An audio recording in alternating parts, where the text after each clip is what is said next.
I really wish that what I'm about to share with you was just a wacky April Fool's joke. I really wish I could tell you that people don't actually believe this stuff. Unfortunately, well, see for yourself.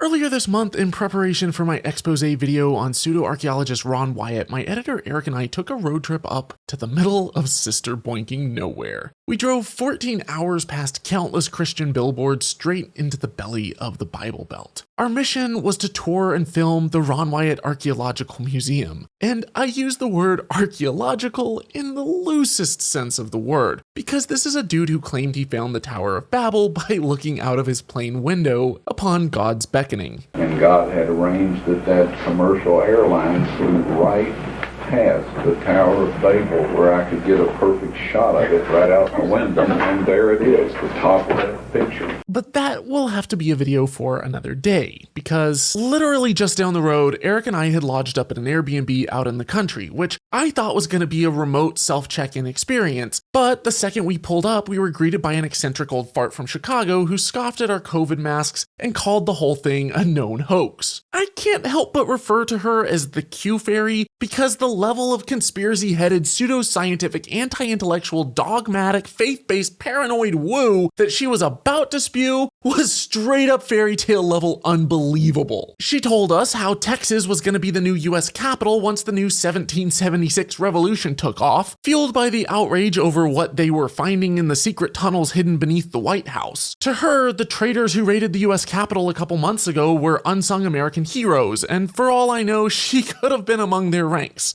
Guys, if you're gonna operate an Airbnb, or most kinds of businesses for that matter, don't get political. She told us that we were in God's country and God had filled her ponds, because that's apparently how the water cycle works. Are you sure it wasn't Amazon delivery drivers stopping to take a whiz? She said that she didn't trust medically licensed doctors who spend a decade or more of their life studying the human body because their real agenda is to kill you. She preferred some quack loon who practiced medicine in Mexico after getting his license revoked for malpractice, or her brother's unlicensed alternative treatment facility which she referred people with cancer to. Just how much Kool-Aid can one person guzzle? She recommended that we check out a multi-level marketing scheme called Dotera where she purchases all of her essential oils to ward off bugs. And I'm honestly kind of surprised she didn't try to rope us into it. The trailer reeked of essential oils all right, but it didn't seem to be helping with the bug problem. You know what actually would have helped? Bug traps. Or if you're serious about it, tested FDA-approved insecticide. It's Duck Dynasty chic.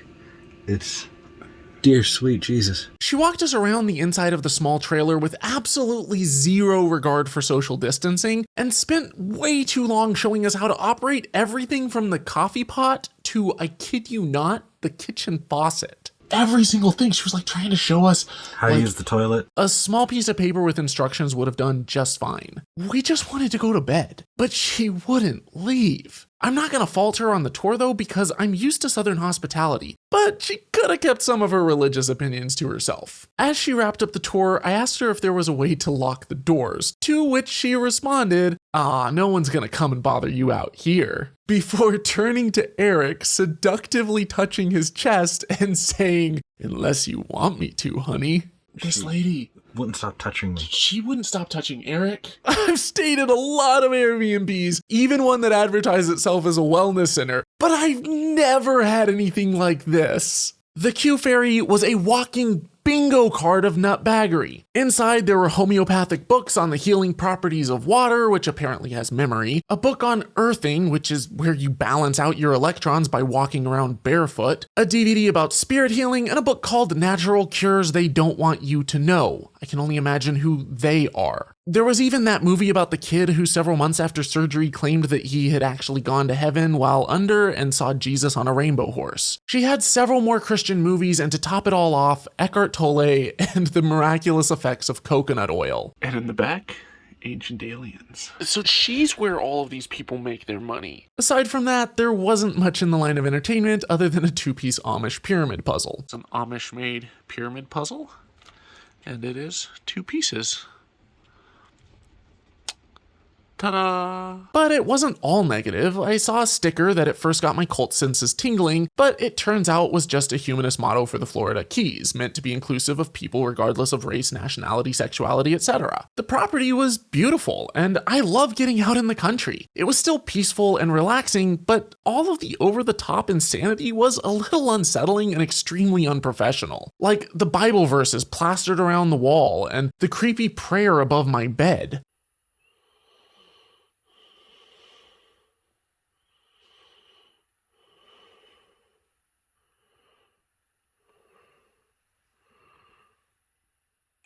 I love you, God. Thank you, God. God, you are inside me. God, I attract your blessings. God, I see you everywhere. God, help me help you. I get that that's normal to most Christians, but the longer I'm out, the more I realize how freaking weird that is. It felt like something straight out of the Ritual. And was even creepier given that the advertised Wi-Fi didn't work inside the trailer, nor did I have cell reception. This trailer is a Faraday cage. There is no internet.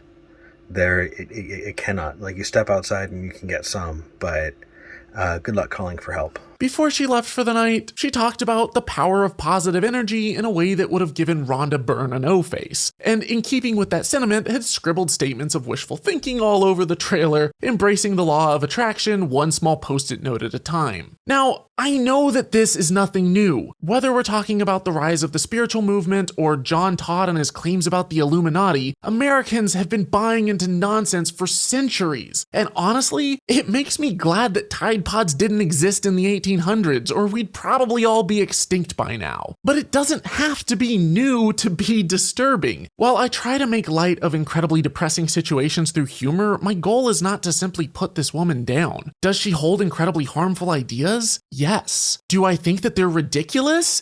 Yes! Did I try to change her mind on some of them because I think that there can be hope even for people like her? Absolutely. And yes, she then did call us intellectuals with a slightly scoffing tone and told me that that was just my truth. To which I responded, if something's true, it's true. Truth isn't relative. I cover crazy conspiracies, wacky pseudoscience, cults, and religious literalism all the time on my channel, and inevitably people always respond with something like, come on, no one actually believes this stuff, or they tell me that you can't reason people out of what they weren't reasoned into to begin with. But here's an example of someone who does believe this stuff. And I used to believe all kinds of ridiculous nonsense like this. And it's not just here in the Deep South that the BS is spread thick. Fortunately though, people can be reasoned out of misinformation, and I've seen the effect my channel has had helping countless people out of the rabbit hole, teaching them healthy skepticism, sound epistemology, and critical thinking in a large-scale effort to inoculate against harmful ideas. It works. I make these videos as resources because I've been there, and it sucks, not just for the person who's been conned, but for everyone around them, and for society as a whole struggling to progress. If you're curious as to how and why people construct false beliefs, I recommend checking out other videos on my channel, and I'll also put a link to a great book called The Believing Brain in the description below. It was the prize in our last book raffle sponsored by Anthony Guthrie, and I'm pleased to announce that Irish with Some Sun at Smugshua is the winner! Congratulations! I'll be writing a personal note in it and reaching out to you on Twitter for an address to send it to. And if you'd like a chance to win this month's book, The Power Worshippers Inside the Dangerous Rise of Religious Nationalism by Catherine Stewart, make sure that you like this video, follow me on Twitter at Holy Koolaid, and tweet out a link to this video with the hashtag #TruthMatters. Lastly, if you want to support me on Holy Koolaid, you can make a per video pledge at patreon.com/holykoolaid or make a one-time donation via PayPal. Even $1 goes a long way. Thank you so much for your love and support, and as always, dare to be curious, but don't drink the Kool-Aid. Are you electron deficient? I am. Are you? only have protons and neutrons. Did you know?